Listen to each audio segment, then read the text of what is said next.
Hello friend, welcome to my channel. आज हामी नयाँ साइट भिजिटको लागि जाँदैछौँ। यो हाम्रो नयाँ साइट, यो क्रसर स्यान्ड जुन हामीले तलको पिसिसी ओक्सको लागि लिएर छौँ, त्यो चाहिँ हामीले क्रसरमा पाउन सक्छौँ। नर्मल्ली अब खोलाको क्रसर खानी डिफ्रेन्ट टाइपको स्यान्डमध्ये यसको चाहिँ स्ट्रेन्थ अलि हाई हुन्छ रेगुलर रिभर स्यान्ड भन्दा। त्यसलाई हामीले चाहिँ तल पिसिसी ओक्सको लागि युज गर्दैछौँ। आज हाम्रो साइडमा केटा हो राम्रोसँग खनेर खाने छैन।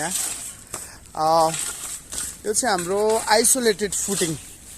हाम्रो रेगुलर बिल्डिङ स्ट्रक्चरमा दुई टाइपको फाउन्डेसन हुन्छ, एउटा स्यालो फाउन्डेसन, अर्को डेप फाउन्डेसन।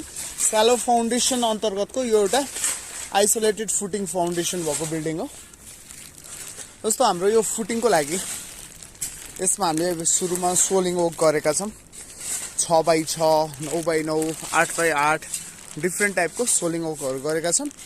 अब कुन किसिमको ड्रइङ छ त्यही हिसाबले ड्रइङ गरिन्छ। साइडमा फुटिङको कामहरू गरिन्छ। यो तपाईँले प्लास्टिक लगाएको देख्न सक्नुहुन्छ साइडमा।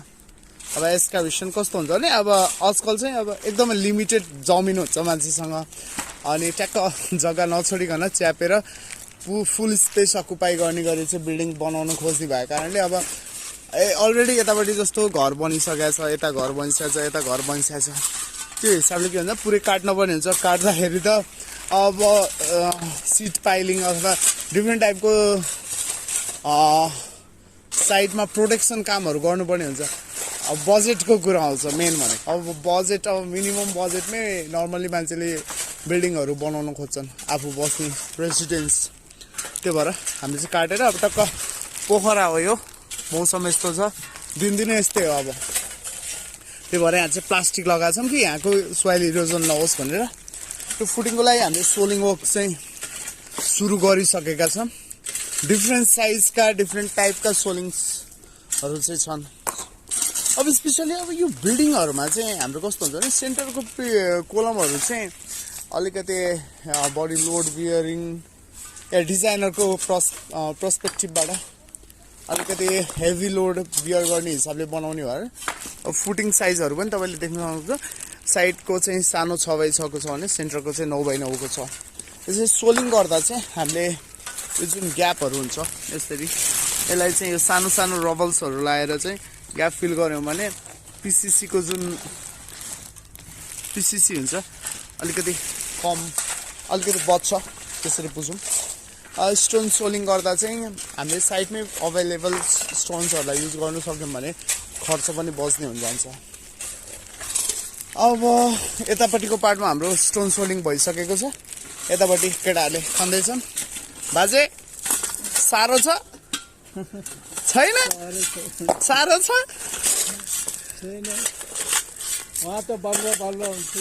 कहाँ? अरबमा? तपाईँ अरबमा काम गरेर आएको है? हाम्रो बाजेले सिभिल फिल्डमै सिभिल काम नै गरेर आउनु भयो नि? अरबमा सिभिल काम गरेर आउनु भएको। के छ माइला? ठिक छ। यो चाहिँ अब पोखरामा चाहिँ कस्तो एकदम यो ग्राभेल टाइपको, ग्राभेलमा पनि यस किसिमको जस्तो चाहिँ यसमा चाहिँ लाइम जुन हुन्छ खै के कारणले हो पोखरामा पहिला बाढी के आएर यहाँ सेती नदी पनि छ। जस्तो यो चुनवाला हो यो चाहिँ है, बाध्य भन्छ है। के भन्छ? कङ्ग्लोमोरेट।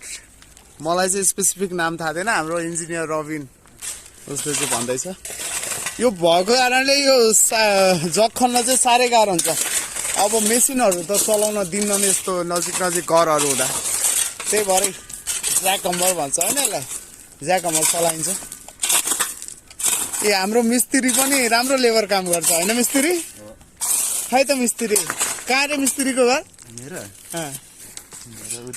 कति वर्ष भयो पोखरा बस्या? 6 महिना भयो। हाम्रो यहाँ खन्ने सोलिङको काम सँगसँगै भइरहेछ। सायद हामी यो साइडमा भोलि पिसिसी गर्छौँ र कामलाई अगाडि बढाउँछौँ।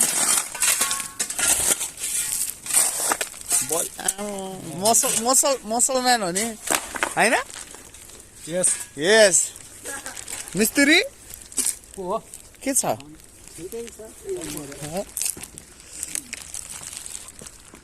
यहाँ यो भ्यूबाट त यो घर त धरेर त देखिन्छ हौ। के छ दाइ?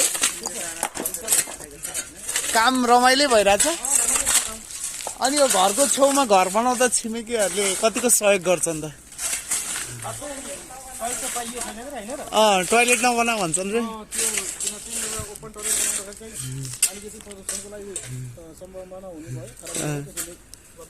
हो हामी टोयलेट त बार्छौँ नि होइन र बार्दैनौँ र।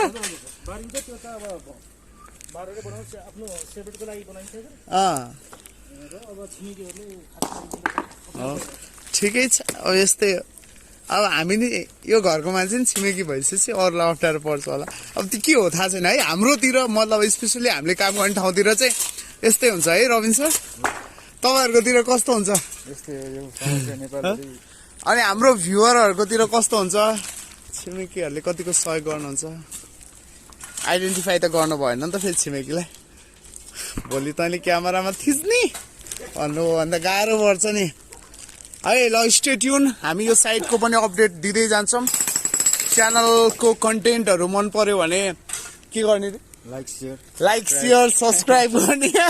हामी मोनिटाइज गर्नु पर्यो। अलिअलि पकेट खर्च निस्किन्छ कि कुनै दिन गएर होइन। त्यत्रो ठुलो आश त छैन तर नि यो भिडियोहरू तपाईँहरूलाई इन्फर्मेटिभ हुनसक्छ साइटको बारेमा। जस्तो हामीले त्यो साइटमा चाहिँ एउटा सानो स्टोर बनाएको छौँ। कुनै पनि साइट चाहिँ सुरु गर्नुभन्दा पहिला चाहिँ एउटा स्टोर बनाउनु पर्ने हुन्छ। डिफ्रेन्ट टाइप अफ कन्स्ट्रक्सन मेटेरियललाई सेफ एन्ड साउन्ड राख्नको लागि अब यो प्रोटेक्सनहरूको कुराहरू ध्यान दिनुपर्ने हुन्छ। वर्करहरूको म्यानेजमेन्ट लेभलिङ त्यो कुराहरू सबै कुरा ध्यान दिनुपर्ने हुन्छ। साइटमा एकजना इन्जिनियर सुपरभाइजर एनी टाइम चाहिँ भयो भने साइटमा चाहिँ डिफ्रेन्ट टाइपको डिस्प्युट्सहरू या प्रब्लम्सहरू नआउने या आउन नदिने त्यो कुराहरू धेरै नै सजिलो हुन्छ। सो हामी इन्जिनियरलाई युज गरौँ। हाम्रो सिभिल कन्स्ट्रक्सनमा स्पेसली नेपालमा चाहिँ इन्जिनियर राख्ने परिपाटी अझ पनि राम्रोसँग छैन। त्यो कुराहरूलाई तोड्दै साइडमा सिभिल इन्जिनियर्सहरूको सहयोगले काम गरौँ। एउटा बेटर आउटपुट निस्किन्छ, राम्रो रिजल्ट निस्किन्छ। Thank you.